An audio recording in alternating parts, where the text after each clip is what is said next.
नमस्कार, मैं हूं दीपक तोमर और आप देख रहे हैं क्राइम रिपोर्ट। तो आइए खबरों की शुरुआत करने से पहले नजर डालते हैं हेडलाइंस पर।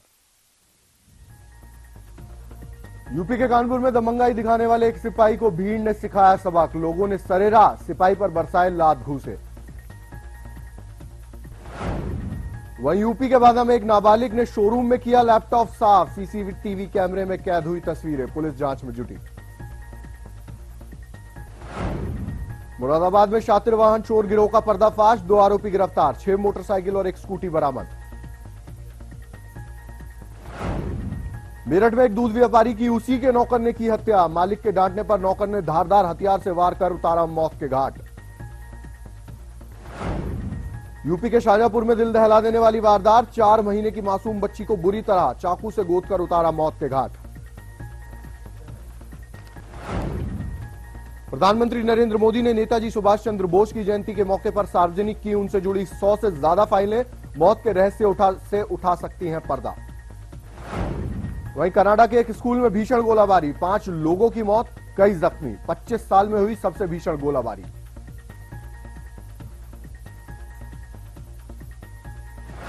आइए अब लेते हैं खबरें विस्तार से। सीसीटीवी कैमरे में कैद हुई चोरी की तस्वीरें तो आपने बहुत देखी होंगी, लेकिन उत्तर प्रदेश के बांदा में जो हुआ उसने सबको चौंका दिया।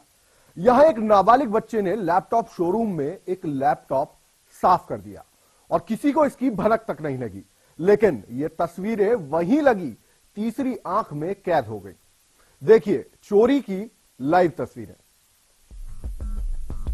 यूपी का बांदा जिला इन दिनों चोरों के लिए सबसे मुफीद जगह बना हुआ है।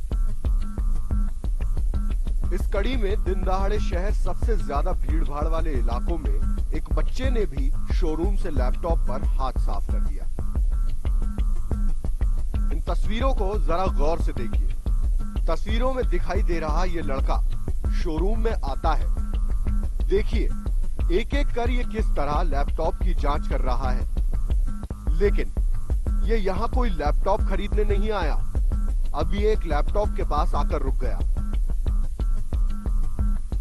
अचानक इसने लैपटॉप का फ्लैप बंद किया और आसपास देखने के बाद लैपटॉप को झटके से बैग में डालकर चलता बना।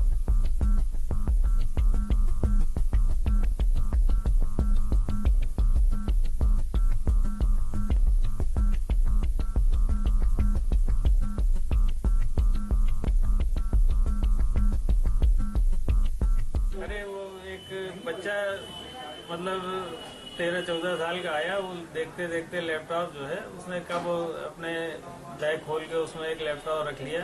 हम लोगों को पता ही नहीं चला और बाद में सीसीटीवी की फुटेज वगैरह देखने में पता चला कि वो एक 13-14 साल का बच्चा आया था जो लैपटॉप वगैरह देख रहा था, रेट पूछ रहा था और उसने ये अपना जो है मौका निकाल के जो है। चोरी हुए लैपटॉप की कीमत तकरीबन 41,000 रुपए है।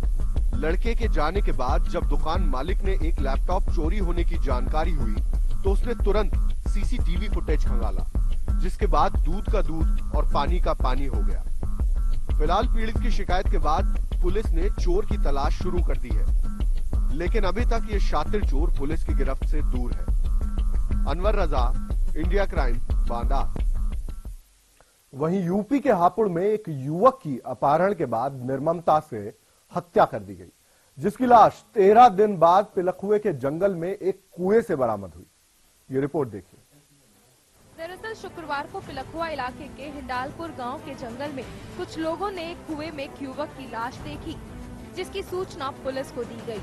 मौका वारदात पर पहुंची पुलिस ने लाश को कुएं से बाहर निकालकर शिनाख्त कराई तो उसकी पहचान कावी गांव के रहने वाले राजकमल के रूप में हुई। राजकमल 9 जनवरी से गायब चल रहा था। हिंडालपुर के जंगल में एक कुएं में उसकी डेड बॉडी मिली, जिसके डेड बॉडी के ऊपर बहुत सारा पुआल डाल के ढका हुआ था। पोस्टमार्टम के लिए भेज दी गई है डेड बॉडी। अभी तक तलाश की जा रही है, अभी वो घर पर है नहीं। परिवार वालों के मुताबिक 9 जनवरी को किसी ने फोन करके राजकमल को घर से बुलाया था, लेकिन वो वापस नहीं लौटा। परिवार वालों ने उसे हर संभव ठिकाने पर तलाश किया, मगर कुछ पता नहीं चला। 2 दिन तक तलाश करने के बाद परिवार वालों ने पहले गुमशुदगी की रिपोर्ट दर्ज कराई, जबकि 16 जनवरी को परिवार वालों की शिकायत पर गुमशुदगी का ये मामला अपहरण में तरमीम हो गया। राजकमल नाम का लगभग 35 वर्ष से युवक कावी ग्राम का रहने वाला है, पिलखुआ थाना क्षेत्र का। विगत 9 तारीख को शाम को 7 बजे एक फोन कॉल इसके पास आई थी। उसी कॉल के बाद घर से निकला था और वापस नहीं लौटा, जिसके परिवार वालों ने इनके 2 संदिग्ध लोगों के विरुद्ध अभियोग दर्ज करवाया था। बहरहाल पुलिस ने शव को कब्जे में लेकर पोस्टमार्टम के लिए भेजते हुए मौका वारदात से अहम सबूत जुटाए हैं। अब पुलिस जांच पड़ताल में जुट गई है। साथ ही पुलिस राजकमल की कॉल डिटेल भी खंगाल रही है। अब देखने वाली बात होगी कि पुलिस इस हत्याकांड से कब तक पर्दा उठा पाती है। अवनीश पाल, इंडिया क्राइम, हापुड़। कहते हैं कि रिश्तों के बीच जब शक का दाना आ जाता है तो बड़े से बड़ा रिश्ते को भी डकार जाता है।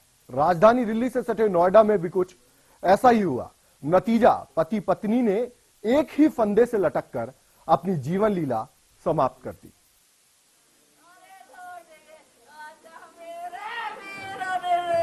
ये नजारा नोएडा के सेक्टर 22 के चौड़ा गांव का है, जहां एक दंपत्ति ने फांसी लगाकर खुदकुशी कर ली और अपनी 6 साल की मासूम बच्ची को अनाथ कर दिया।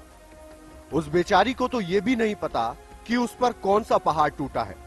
वो अपनी लड़खड़ाती जुबान में बताती है कि मम्मी पापा के बीच कुछ कहा सुनी हुई थी, जिसके बाद मम्मी ने फांसी लगा ली। जब बच्ची ने इसकी जानकारी अपने पिता को दी तो उस बच्ची को दूसरे कमरे में ले जाकर ये कहकर सुला दिया कि मम्मी सो रही थी, देर में उठ जाएगी। इसके बाद खुद भी उसने फांसी लगाकर अपनी जान दे दी। बेटी से भी बात हुई, वहाँ आसपास जो लोग थे उनसे भी बात हुई। पत्नी से पति को कुछ शिकायत थी, कुछ रिश्तों को लेकर के शिकायत थी, आपस में कुछ कहा सुनी हुई। उसके बाद पति अपने काम में लग गया। अकेला पाकर के पत्नी ने फंदे से पत्नी लटक गई। लड़की ने अपने पापा को बताया कि पापा मम्मी ऊपर पंखे से लटक रही है, तो वो आए, उन्होंने उसे नीचे उतारा और नीचे उतारने के बाद बच्ची का कहना है कि मुझे उन्होंने अलग कमरे में ले जाके सुलाया कि बेटा आप सो जाओ और मम्मी अभी थोड़ी देर में उठ जाएगी। और बेटी जो है सहमी हुई, दूसरे कमरे में जाकर लेट गई। और इसी दौरान लड़की के फादर, जिनका नाम विवेक शर्मा है, उन्होंने भी उसी फंदे में जिससे अपनी पत्नी को उन्होंने उतारा था उसी से लटक करके उन्होंने भी जो है अपनी जान दे दी। दंपत्ति विवेक और हेमलता मूल रूप से यूपी के बुलंदशहर के रहने वाले थे, जो पिछले काफी वक्त से अपनी बच्ची के साथ नोएडा सेक्टर 22 के चौड़ा गांव में अपनी बेटी के साथ रह रहे थे। परिवार वाले बताते हैं कि हाल ही में इन्होंने अपनी बेटी का जन्मदिन भी काफी धूमधाम से मनाया था। अचानक उनके बीच ऐसा क्या हुआ कि दोनों ने अपनी मासूम बच्ची की परवाह ना की और अपनी जान दे दी। लड़ाई वड़ाई कुछ भी नहीं, कुछ नहीं पता। अभी फिलहाल जस्ट बहुत जल्द में अभी जन्मदिन सेलिब्रेट कर रहा था बच्ची का। उस टाइम कोई भी ऐसी वो नहीं थी। अभी एकदम ही पता नहीं क्या हुआ, यहाँ पे पता लगेगा। अभी मौके पर एक सुसाइड नोट भी मिला, जिसमें आत्महत्या की वजह रिश्तों में तनाव बताया जा रहा है। इन दोनों के बीच तकरार की असली वजह तो कोई नहीं जानता, लेकिन ये साफ है कि एक बार फिर रिश्तों में शक के बाद पैदा हुए तनाव ने 2 जिंदगियां छीन ली और एक 6 साल की मासूम बच्ची को अनाथ कर दिया। हर्ष पांडे, इंडिया क्राइम, नोएडा। फिलहाल वक्त एक छोटे से ब्रेक का। ब्रेक के बाद जब लौटेंगे तो आपको बताएंगे यूपी के मेरठ में नौकर ने क्यों की डेयरी मालिक की हत्या।